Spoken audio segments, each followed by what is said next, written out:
Sindh mental health authority के ज़ेर एहतमाम ज़हनी सेहत और मीडिया की जिम्मेदारियां के उन्वान से एक मकामी होटल में प्रोग्राम का इनेकाद किया गया, जिसमें तालीमी, तिबी और मीडिया समेत सिविल सोसाइटी के अहम स्टेक होल्डर्स को ज़हनी सेहत के बारे में अवामी तसव्वुरात की तश्कील और इस मौजू पर तावन को फ़रोग देने में मीडिया के अहम किरदार को तलाश करने के लिए इकट्ठा किया गया।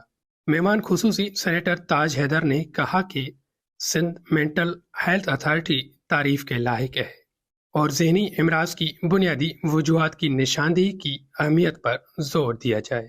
सेमिनार में इंस्टीट्यूट ऑफ क्लिनिकल साइकोलॉजी की डायरेक्टर डॉक्टर उज़्मा अली, आईसीपी से वाबस्ता डॉक्टर सोबिया आफ्ताब, कराची यूनिवर्सिटी के शोबा नफ्सियात की साबिक सरबराह डॉक्टर कुदसिया तारिक और दीगर शख्सियात ने शिरकत की। हम देख रहे हैं कि खुदकशियों का रेट बढ़ना शुरू हो गया है, डिप्रेशन का रेट बढ़ना शुरू हो गया है, एंग्जाइटी का रेट बढ़ना शुरू हो गया है। हर चीज़ का जो है वो इस मीडिया के ज़रिए, क्योंकि यही एक मीडियम है जिसके ज़रिए हमें इंफॉर्मेशन मिलती है। अगर इस मीडियम से हमें मनफी इंफॉर्मेशन मिलती है तो इसका हमारे जहन पर बहुत नेगेटिव इम्पैक्ट होता है।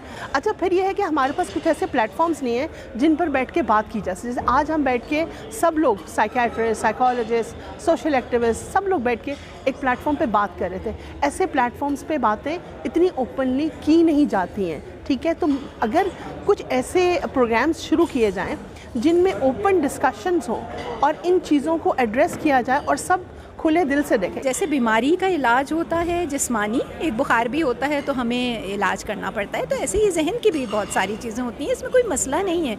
दूसरी ये है कि काउंसलिंग तो आजकल हर जगह ज़रूरी हो गई है। काउंसलिंग के लिहाज से आप ये देखें तो हर फील्ड में काउंसलिंग की ज़रूरत है, चाहे बच्चा करियर काउंसलिंग भी हम दे रहे होते हैं, तो काउंसलिंग कोई इतने मसला नहीं है। ख़ानदान पहले ये काम करते थे, हम एक दूसरे के साथ जुड़े हुए थे तो वो काउंसलिंग हमारे कर देते थे, मगर अब क्योंकि ख़ानदान में वो इकाई नहीं रही है तो इस वजह से अब जो है वो आपको अगर प्रोफेशनली हेल्प मिल जाती है तो दैट्स एन एक्सीलेंट थिंग। हमारे जैसे दुनिया में तरक्की होती जा रही है तो लोग नफ्सियाती मसाइल को समझते जा रहे हैं। पहले जो इनको इग्नोर किया जाता था और हर जो ज़हनी तौर पर जो केमिस्ट्री में तब्दीलियाँ आती हैं दिमाग के अंदर, उसको वो मुख्तलिफ बिलीफ से और टैबूज से और अपनी कम इल्मी से पीरों के पास और एक्सप्लाइटर्स के पास जाते थे, तो लोग अब इस बीमारी को समझने लगे हैं। और ये सेमिनार भी उस अवेयरनेस का हिस्सा है कि लोग नफ्सियात के मसाइल को साइंसी तौर पर समझें और साइंसी हल उसका ढूंढें, जिससे उनकी हेल्थ और वेलबींग होगी। मीडिया बहुत इम्पोर्टेंट रोल अदा कर सकता है मेंटल अवेयरनेस के लिए, मेंटल एजुकेशन, मेंटल हेल्थ के अवेयरनेस के लिए और इसके सॉल्यूशंस के लिए।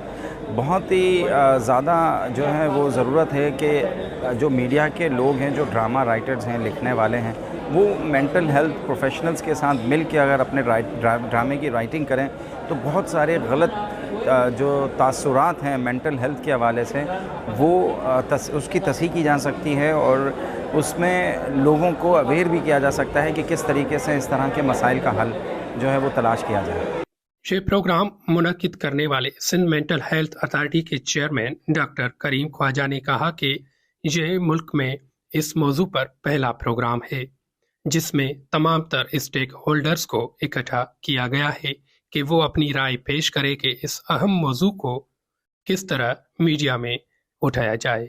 हम कोशिश कर रहे हैं कि अवेयरनेस हो। पाकिस्तान और साउथ एशिया में पहली दफ़ा हमने सुसाइड पेशेंट की ऑटोप्सी की है साइकोलॉजिकल थर में।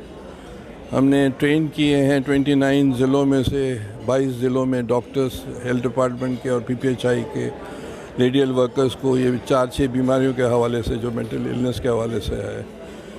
कोशिश हम कर रहे हैं कि अवेयरनेस जाए। हमारे बहुत से सेमिनार्स हुए हैं और मुख्तलिफ मौजू पर हुए हैं, ये भी उसी में से एक कड़ी है। सिंध में थरपारकर में बहुत ज़्यादा सुसाइड्स हैं, उस पर हम रिसर्च भी कर रहे हैं, ट्रेनिंग भी दे रहे हैं डॉक्टर्स और लेडी हेल्थ वर्कर्स को। और अभी हम शायद 10-15 दिन के बाद दोबारा डॉक्टर्स और लेडी हेल्थ वर्कर्स को तहसील वाइज ट्रेनिंग दें थर में, तो उस पर काज कर रहे हैं। सेमिनार में शिरकत करने वाले तमाम स्टेक होल्डर्स का कहना था कि हम सबको मिलकर इस अहम मौजू पर किरदार अदा करना चाहिए और मीडिया को चाहिए कि इस मौजू को मस्बत अंदाज में पेश करे।